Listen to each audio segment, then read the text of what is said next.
Nating pagtatalian ng plastic. Yan po ang kayarian ng ating pamain.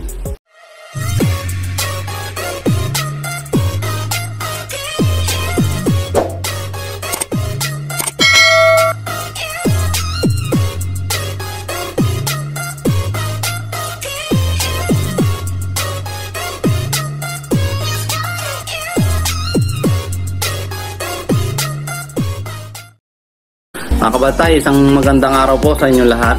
Tayo po'y gagawa ng isang video na tutorial po ngayon tungkol po sa panghuli ng gulyasan, yung sulunan kung tawagin, yung singgilan.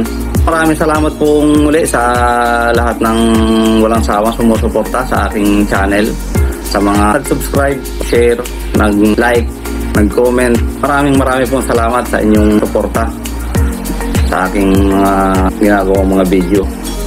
At tayo po'y mag-uumpisa na sa ating gagawing tutorial na paggawa ng sulunan, panghuli ng gulyasan. Ito po ang ating gagamiting mga tirilin. Yan, murang asol po. Saka itong yan, matingkad na asol, dark blue. Saka yung sky blue. Saka yung dirty white at saka violet at saka may pula. Marami po itong kulay, saka kaunting itim. Yan po ang kombinasyon na kailangan sa paggagawa ng sulunan, na ang tinutularan po namang sagpangin ito ay yung tawagin ay karis-karis. Pero kasama na rin po dito ng timpla na ito, yung kung tawagin ay flying fish. Kung tawagin dito sa amin, bulador. Flying fish po yun tawag. Yun, isa pa rin yun sa tinutularan itong timpla na pamaing ito. Itong medyo makulay blue ang kayarian itong kuwang ito. Itong pamain na ating gagawin. Ito nga palang pulay sadyang nit-nit na crystal, perilin din siya, yung crystalite din. Saka ito po yung pangibabaw natin, yung panlagay sa matawagin paulo-ulo. Itong ginayat na plastic. Yan, ito po ang ating isa rin sa kasangkapan ng ating gagawing Saka kawil na BMC na number 21. Medyo maliliit lang po yung pahay na yari natin. Kung tawagin namin yun ay yung pang kasa, yung pang litaw na maramihang litaw. Kasa kung tawagin dito sa amin. Medyo maliliit ang pamain pagka gayon ang litaw ng gulyasan. Pero pwede rin po yun sa yung nagpupusaka na gulyasan. Yung nalitaw, medyo madalang-dalang litaw. Dawi rin po yun. Pero karaniwan pong litaw ng sagpangan na yung karis-karis, talagang tawagin kasa, subo ang litaw. Yan, ito po ang aming pamain doon sa gayong mga litaw. Yan. So umpisa na po natin ang pagtitimpla ng pamain. So baybayan po ninyo para po matutunan din nyo, at kung sakali na diyan sa inyo ay gusto rin ninyong magpahila, maglaot, at kung minalito rin gulyasan sa inyo, diyan sa inyo, ay makapagawa rin kayo at mapakinabangan din ninyo yung alam na ituturo kong tutorial na ito. Yan. Ito po ang una nating inititin, yung murang asul, baby blue. Yan. Ito po.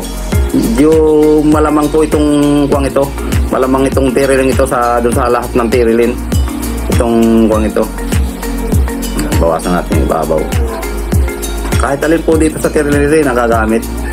Dahil parehas lang naman po ang kulay ng kuwang ito.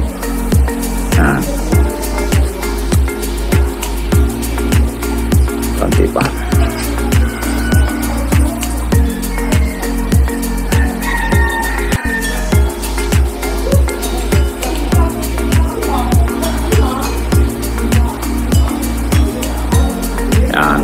Kailan po ka nipis lang muna yung yung murang asol, medyo makapal, bawas natin konti.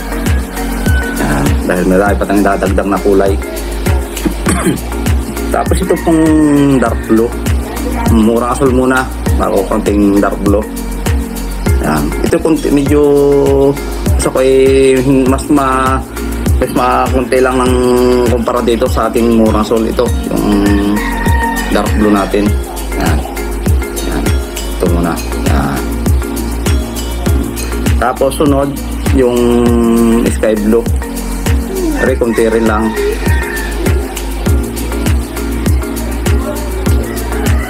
Yan.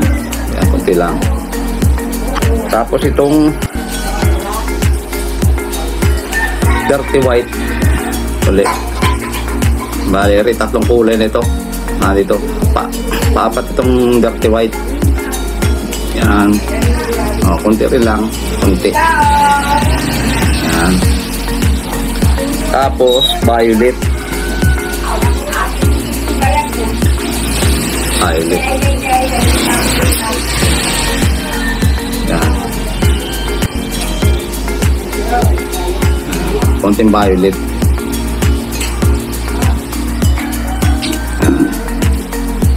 Saka itim mo ang huli. Kailangan huwag mawawala itong itim. Huwag mawawala itong itim sa paggagawa ng sulunan. Ito ang importante dito. Ito ang nagpapatingkad ng kulay dito sa ating ginagawang sulunan pamain. Yan. Pala konting pula, nalimutan natin yung pula. Kasama pa rin ang konti, pero ito konting-konti lang. Itong pulang ito, pasensya na po, nalimutan natin itong pula. Kailangan mayroon din ito. Yan, konting pula lang.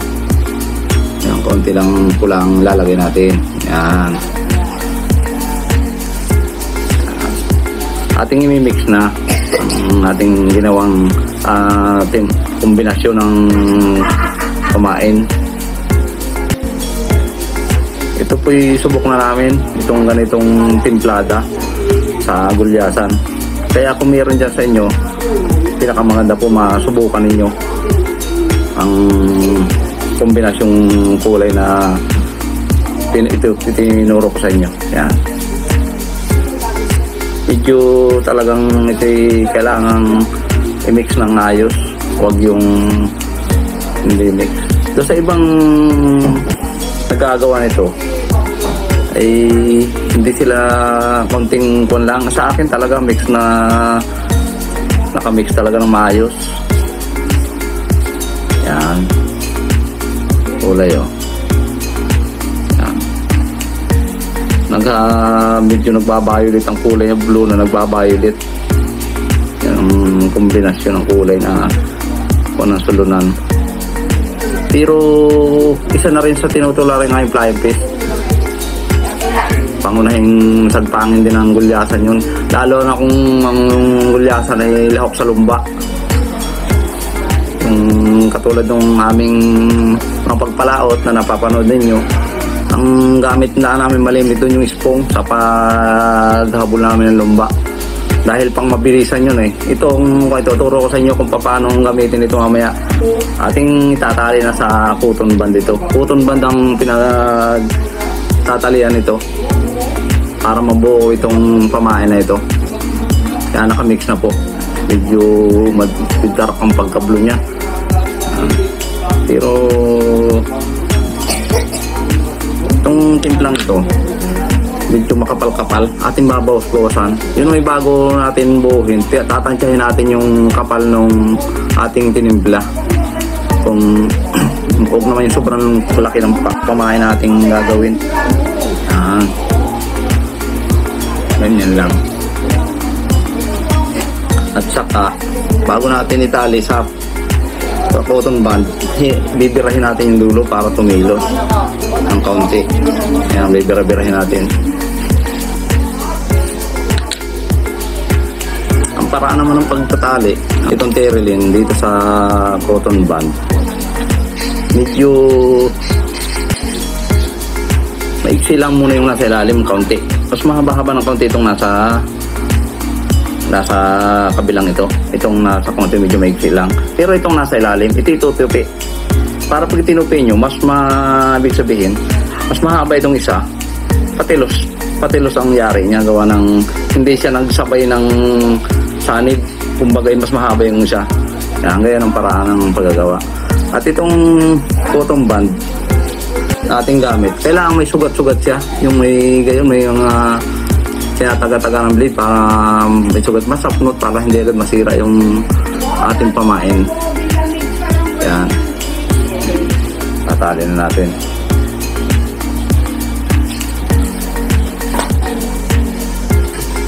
Yan lang po.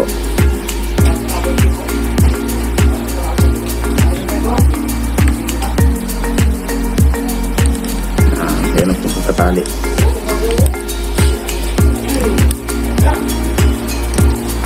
Medyo titibay-tibayan po ninyo ang pagtatali.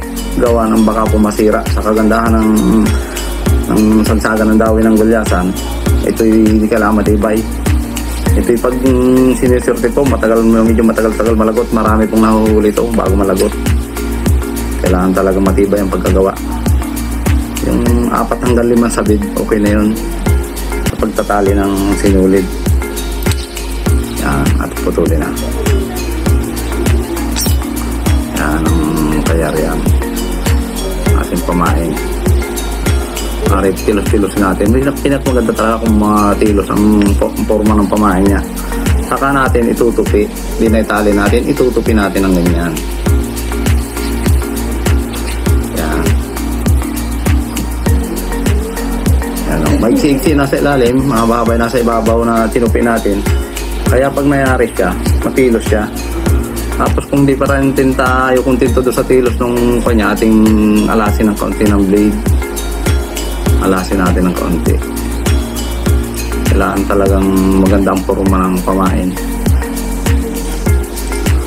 Yan. Yan ang forma ng kayarian ng pamain na sulunan natin. Kailangan talagang haspin po ito. At ito ay pag maganda ang yari, nakakasigurado. Yan. Talagang dadawihin ang gulyasan yan. Yan ang kulay niya, medyo masul. Yan. Yan. Tapos na po itong ating sa paggagawa ng kristalit. Ito po kung tawagin ay pampalaman lang dun sa ating pamain. Meron pa po tayong isang gagawing kumbaga pyesa ng pamain, ang kasangkapan na paulo na may plastic. Yun ang lalong magpapaganda, bubuhay dun talaga sa kayarian ng pamain ginagawa natin. Susunod na po natin gagawin yun, yung plastic na ginayat. Ako po na rin nagagayat ng plastic na ginagamit ko dito, pero ito po na-order sa online, Shopee. Na-order itong ginayat na ito po. Kung kayo hindi marunong magayat, gagaya na bibili ito. Yan. Okay, ito naman po ang ating gagawin. Nakita na po ninyo paggagawa ng kung tawagin pampalaman sa ilalim. Yan. Ito naman po yung ating paulo. Yan, ang paulo na ating pagtatalian ng plastic. Maliit lang po ito. Halos kasi lakilaan kung ako yung ulo ng ting-ting ng saniyog, yung walis, ting-ting. Kaya halos kayo lang kalaki itong paulo na ito. Hindi natin pwedeng lakihan. Gawa na yung tinutularan nating sagpangin. Medyo maliit lang yun. Kailangan medyo kasukat rin siya. Pamain yung ating tinutularang sagpangin. Yan.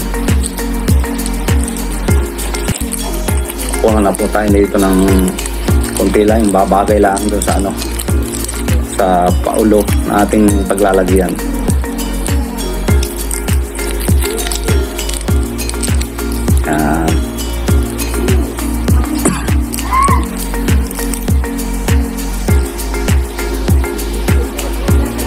Yan. Huwag mo po yung sobrang kapal. Masama din yung sobrang kapal nitong plastic nito. Yan, tama lang po. Yan, ganyan lang po. Yan. Itatali natin doon sa paulo. Sino mo pong paulo? Meron din pong nabibili nito sa mga fishing supply. Kaya kung meron dyan sa inyong lugar, itong paulong ito. Ito po may italiansa dyan sa pahuli. Yun, may gatla yan. Para wag masira o mga dadawihin. Matibay ang pagkatali. Yan. ating itatali na po itong plastic na ito. At ito yung nagsisilbing balat ng ating ginagawang pamain. Yan.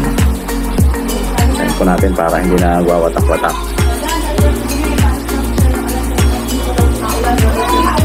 Yan. Ating itatali na rin ang sinulid din. Sinulid na rin ang ating itatali.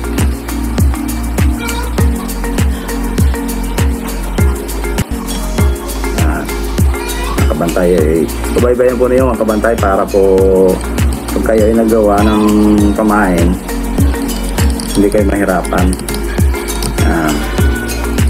Kaya matibay-tibay din po.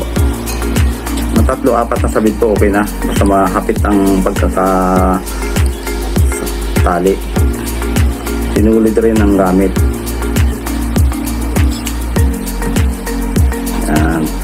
Patali na mga kabantay yung plastic natin pangibabaw sa pain. Di mahaba po yan. Mga nabibili sa Shopee po, mahaba talaga yun. Ating puputulin ng blade. Yan, patilos din. Kailangan patilos. Yan. Yan. Patilos din yung pagkakaputol. Yan. Saka din nakatali na po sa paulo, yung nasa loob yung paulo ating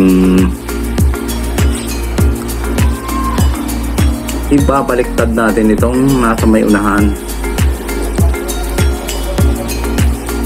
Yan, wala po nakabaliktad yan, doble na kahit medyo manipis nung bago natin itali. Pag yan ay nangyari at itinupi, doble, nakadoble siya. Kailangan po ito, kung maaari, mas maigsi-igsi ng kaunti doon sa ating palamang, yung ginawa nating pamain na nasa ilalim, yung perilin. Kailangan mas maigsi-igsi siya ng kaunti. Kailangan mahaba-haba yung perilin. Alasan pa natin ng kaunti. Kung maaari siya maigsi-igsi, huwag yung pantay gawa ng yung hulihan niya parang medyo mataba ang kayariya. Kailangan tilos ang huli. Yan.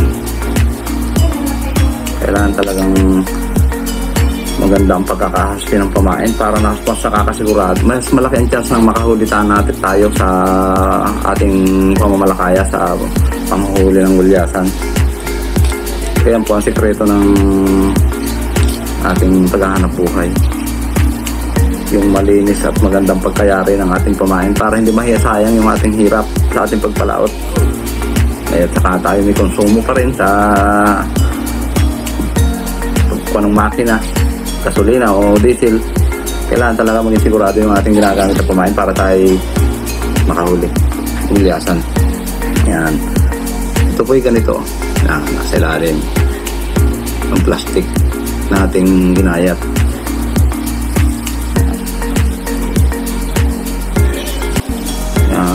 Mas makintab siya kung may plastic siyang ginayat sa ibabaw. Yan ang kayarihan ng pamain. Makintab siya. Ang haba pong nga po pala na rin ay halos nasa mga siguro doon sa kaduluhan niya, yung tilos sa tilos na halos mga 2.5 hanggang 3 inches. Yan, ang isusukat ko sa tuturo ko mga kabantay, ang haba ng pain yun hanggang doon sa dulo, yung pinakang tilos. Kaya ang kahaba ang kayarihan ng, depende nga sa laki ng sagpangin. Pagka ang sagpangin ay medyo malalaki na, hindi mo medyo magpalaki rin kayo ng pain. Pero kung sagpangin ay medyo maliliit pa rin, medyo palilitan nyo rin ng pain. Depende yan sa sukat ng sagpangin, ganyan ang kabantay. Kaya rin na yung ating paggagawa ng kung tawagin yung palaman, entirely kristalit, at saka itong paulo na may plastic. Yan. Sana po nasundan ninyo yung ating paliwanag para po pinabangan ninyo ang ganyan. Ating tatali na po ito sa ating, ito po yung buya na ganitong sulunan. Siguro po naman marami nang gumagamit nito paraan para sa pagpapahila. Yung pisinggilan kundi yung nga kung tawagin, itong pamain nito, itong ganitong sulunan ito.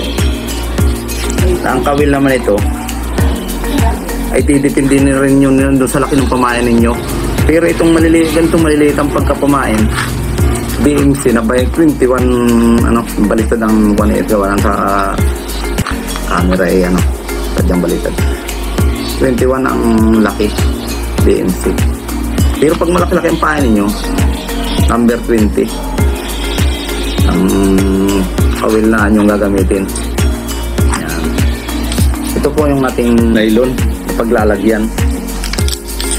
Ito, yan, makakalasin ko po. Ito pong nylon ito ay numero 15. Wala po itong stainless wire. Ito po yung ginagamit pag yung talagang ang isda ay magandang litaw. Hindi na po naglalagay kami ng stainless wire, yung asero kung tawagin. Pero mas maganda po kung medyo pihikan ng isda at madalang din lang ang bangka na sa gahabol ng litaw, ay maganda may stainless wire. Mas magandang dawihin yung paraan ng pagpapahila. Yan, ituturo ko sa yung pagtatali. At tayo po naman ay siguro parehas marunong na rin magtali. Pero doon sa mga hindi pa masyadong sanay, ganito po ang paraan ng aking pagtatali. Susuota po natin ito po yung nylon nitong ating buya. Number 15 po ang gamit dahil pag malalaki po ang isda, kailangan number 15. Hindi pwedeng talagang malitino, malalagot. Susuot po natin yan. Sa unahan tayo susuot. Yan. Pasuot na po yung nasa unahan yung ulo. Yung may plastic.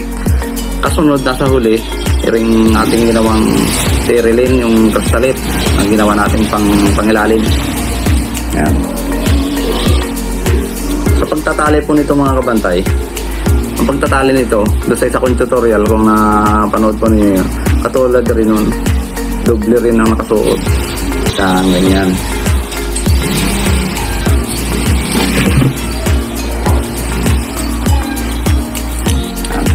Papakita ko po sa inyo kung paanong paraan ng pagtatali para hindi po nakabaloktot itong nylon doon sa puno ng kawil. Yan, ganyan po. Nasa loob na po yung ating pamain na isuotan natin, tatali na. Yan po, ganyan o. Tali na kasuot. Sasabid na isang sabid. Nakasilo na. Pag isusuot ulit sa kawil. Yan. Pasilo na yan. Tapos hihigitin natin. Kailangan may sabitan mga kabantay. Yan. Mga kawil pagka baka makawil. Yan, nakasabid na. Higting natin. Tapos sasabid ulit natin ang dalawang sabid. Yan o, dalawang sabid. Saka may sa huli nakasabid ng dalawang ikot. Yan. Kaya ang pagtatali para tuwid po yung nylon, yung daway niya, pinakang nylon niya sa pagkatali.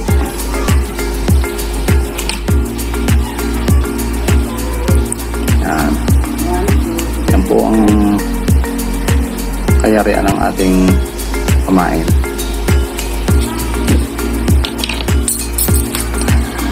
Yan.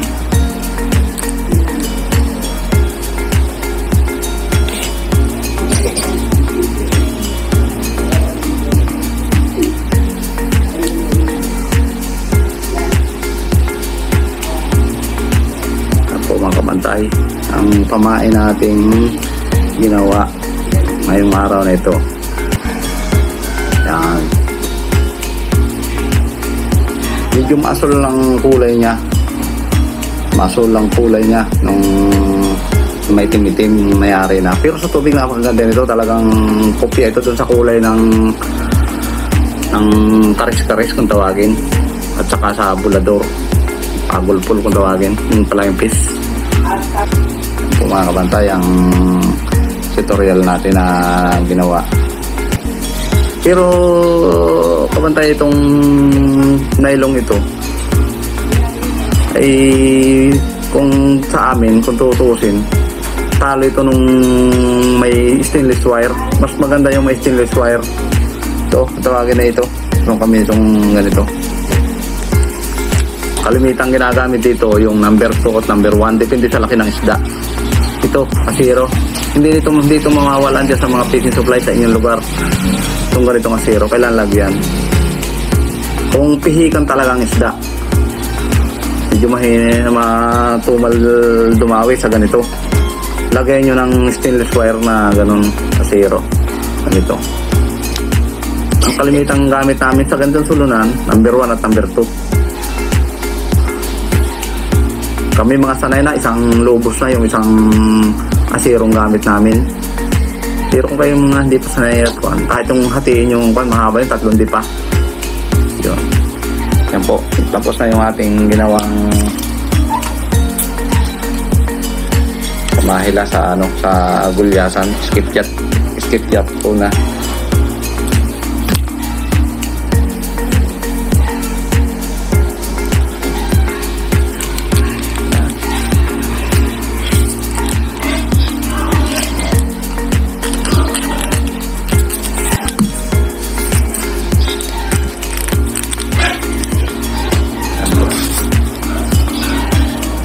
Natin pamain ginawa. Kapag lalagay naman mga kabantay tayo ng stainless wire sa pagtatali sa kawil, yan, ituturo ko na rin sa inyo ang paraan ng pagtatali ng stainless wire para kung sakaling medyo pihikan ng isda ang gulyasan sa inyo, gamitan ninyo ng may stainless wire. Kalimitan ginagamit namin dito number 1 o number 2. Depende kung malalaking isda, number 2 kung malalaki. Pagka medyo maliliit, number 1 lang. Mas magandang dawihin kung may asero o stainless wire na nakalagay. Yan. Ganito po ituturo ko sa inyo kung paano maglagay ng ganitong asero. Ito pong asero, itong dulo. Ito isang dipa. Yan, isang dipa. At isang pie. Itong aserong ito. Sa kabilang dulo natin lalagyan natin ng talian ng tansi ng nylon, yung pinakang tainga, maliit lang na tainga, yung kama kung tawagin. Tuturo ko sa inyo kung paano paggagawa ng kama na yun, yung pinakang tainga na talian ng itong nylon na nandito sa buya. Ganito ang paraan ng paggagawa. Yan. Kailangan itong dulo nandito hawak natin, nakaperme yung kabila. Yan. Sabid natin sa paa. Pero ayusin lang natin pagkasabid. Baka tayo masugatan. Matalas to. Pino itong stainless wire na ito. Yan. Ganito ang paraan ng paggagawa, ng pagkakabit. Yan. Ganito. Bubuhol natin ng isa. Yan. Yan, nakaganyan na.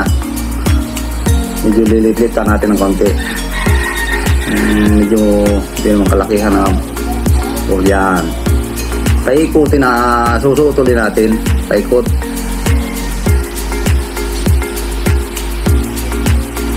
Paikot ang pagsuot natin. Yun. Yan.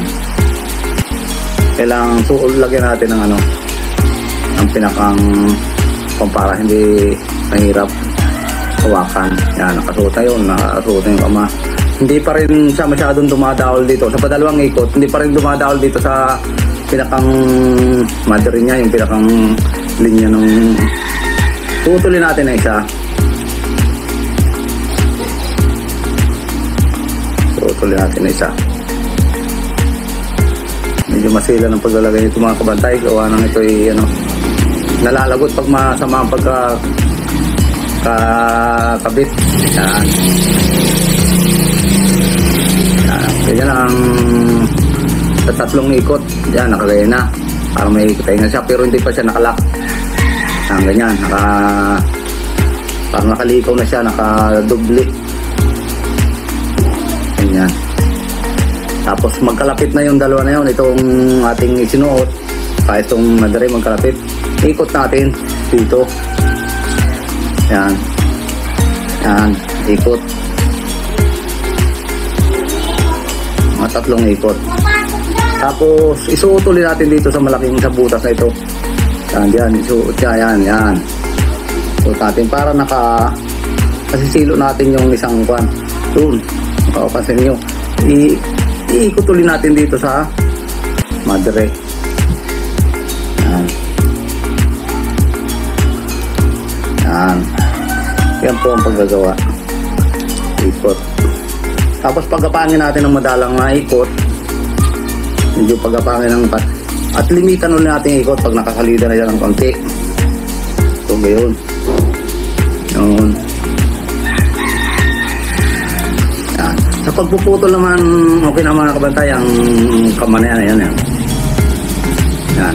Pagpuputol niyan, pagtingin nyo itong pinaka-motherline na ito. Tapos babalik-balik nyo lang. Yan ang pagpuputol niya, no? Yun. Putol na yung ating labis. Malinis na yung paggagawa.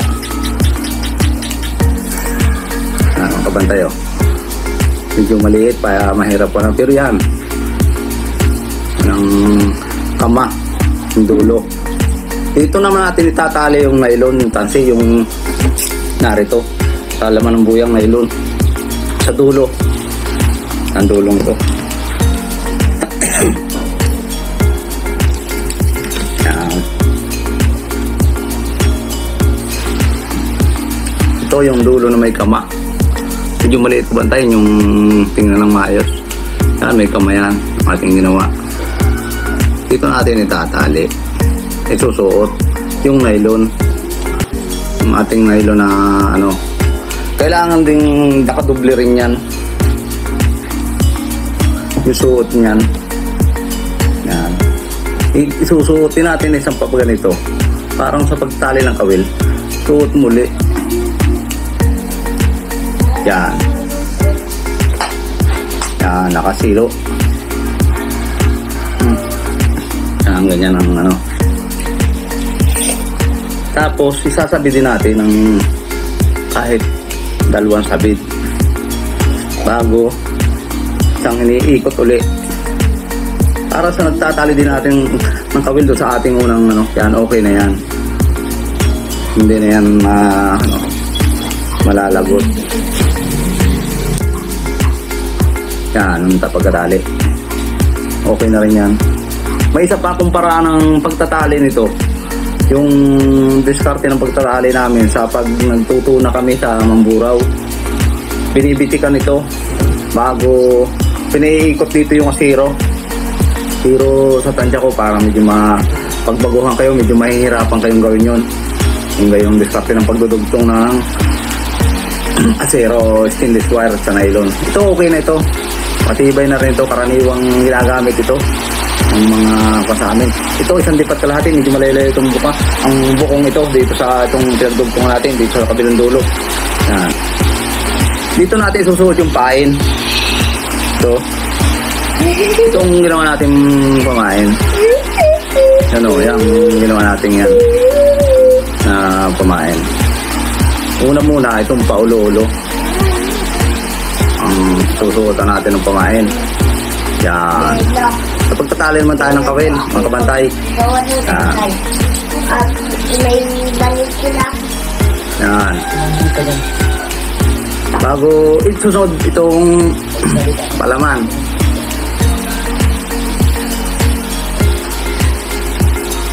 Yan. Yan naman. Nakasuot na yung ating pamain. Yan, ganyan mga kabantay. Sundan nyo para sigurado huwag malalagot pagka dinawi. Ito yung ating kawil. Ito yung ating kawil na gamit. Yan, number 20. Suot natin ang isa. Yan, nakasuot na sa kawil. Kailangan nakapirmi din itong motherline nito, itong kuhan din sa paa. Sa paa yan, sa paa ko na sinabit para ano. Yan. Ayusin nyo ang pagsabit baka masugatan. Yan, ganyan, nakasabit na. Suot ang isa. Gayon uli, ikot ng isa. Yan, ganyan. Nakasilo din ganyan.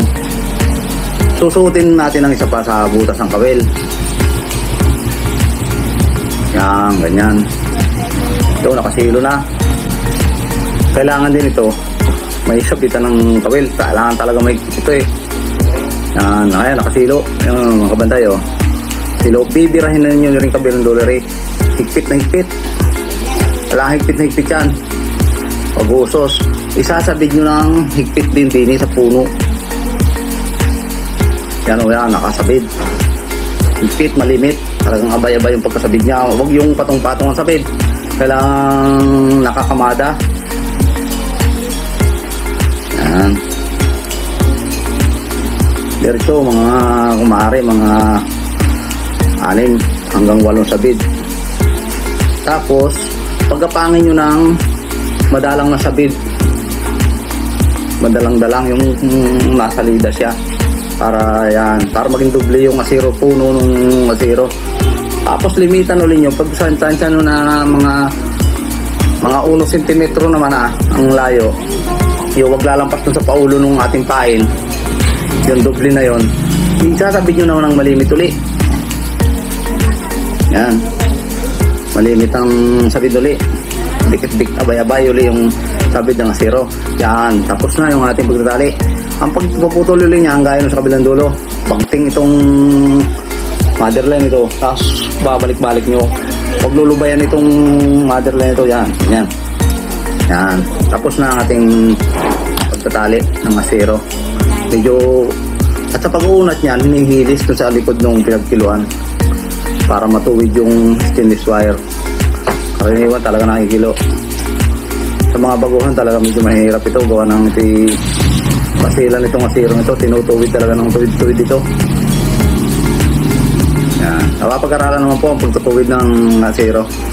Hindi man po mahirap itong pag-aralan. Kung kayo talaga interesado sa ganitong pamamalakaya. Ito ay garantisadong gandang ipaghuli ng gulyasan. Lalo na nga kung may ganitong stainless wire. Kung tawagin ito pamihikan. Kahit pihikan isda, ipilit nitong padawihin. Yan ang kayarihan ng ating may stainless wire na pahila. Suluhan ko tawagin. Yan. Yan ang ating paing pansuluhan.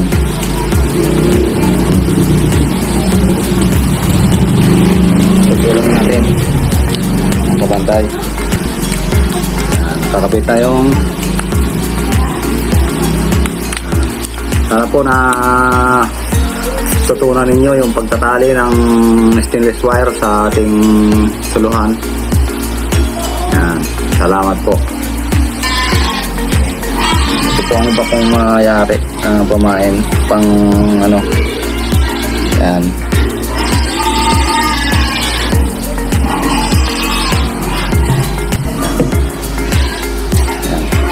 Hanggang dito na lang po ang tutorial na ito. Maraming pong salamat sa inyong ginawang panonood at pagsubaybay sa aking video.